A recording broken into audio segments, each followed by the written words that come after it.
Disgust and humiliation as tools of oppression.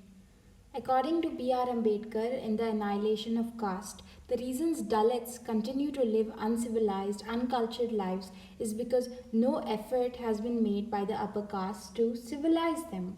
This is because to help the oppressed would go against a Hindu whose whole life is about preserving his caste and thus his superiority to the lower castes. The rigidity of the caste system is what allows upper castes to prosper. They can gain access to free labor from the Dalits, make them do the dirty work, make them struggle for the upper caste without any sort of reciprocity. In short, smallness is thrust upon the Dalits as a means to control them. They are to be humiliated and shown active disgust so that they can internalize those feelings and thus have a low self esteem. We see instances of this thrust of smallness in Joothan. For example, Salam, which is a Dalit custom of newly married couples going begging door to door for gifts from the upper caste. At their own wedding, they have to be humiliated and go to an upper caste house, salute them, and beg for a gift. Another way Dalits are humiliated and thus controlled is through the practice of disposing carcasses. They have no choice on the matter as the upper caste threaten them with violence or abuse. And again, for this very traumatic work, they are never paid.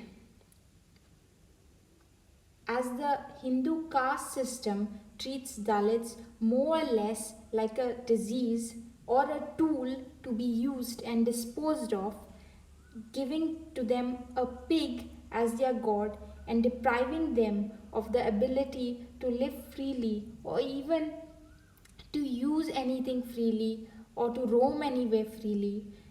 Usually, disgust is the emotion incited by the upper castes against the Dalits, and then they too begin to internalize such feelings. And as Valmiki says, it takes a lot out of a person. Just the utterance of the word chura elicits such a strong negative response. Like when an upper caste old man who has been sitting with Valmiki and Valmiki's friend eating food assumes that they are Brahmins. He hears the word chura from their mouth, or Valmiki's mouth rather. His hand immediately goes to a stick and he starts beating the boy next to him instantly. Or when a teacher learns that Valmiki is progressing in life, he can't help but come out with like a angry outburst saying, "Look how far this chura has gone."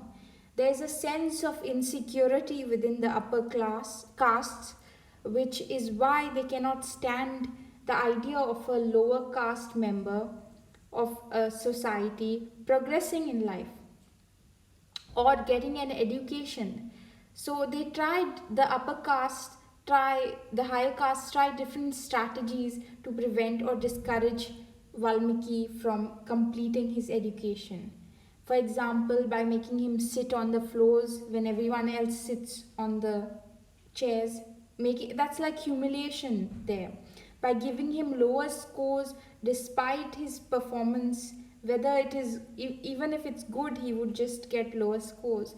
By outright failing him in his chemistry oral exam, by degrading him to denying him the right to use lab equipment despite him paying for the fees, by abusing and beating him on slightest provocation or even with no provocation, by forcing him to work in fields during his exams.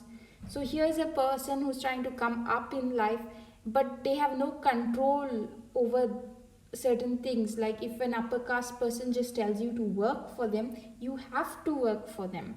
It's sort of like a real hindrance. Among many other painful, humiliating instances, Valmiki laments that a lot of talent was lost due to such injustice and such strategies used actively by the upper caste to suppress the Dalits. Today, in some sections of society, caste has reduced its impact, but for the majority of people in India, it still works in favor of keeping the upper castes in positions of power while the Dalits and the oppressed perish. According to Ambedkar, it is Hinduism is the driving force behind untouchability because the concept of caste has subdivided and segregated society into units that refuse to empathize or interact with each other due, due to an us versus them mentality. It prevents common activity and it isolates individuals, forcing each and every caste group to war with each other and be antisocial in general.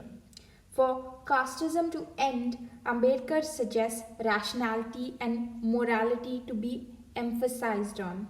Thus, he suggests a reformation of Hindu religion. In a sense, he does not really agree to much of it and offered ways to make it more palatable and inclusive. But in the end, I guess he saw the pointlessness of changing the foundation of a religion and just chose another one. So he became a Buddhist.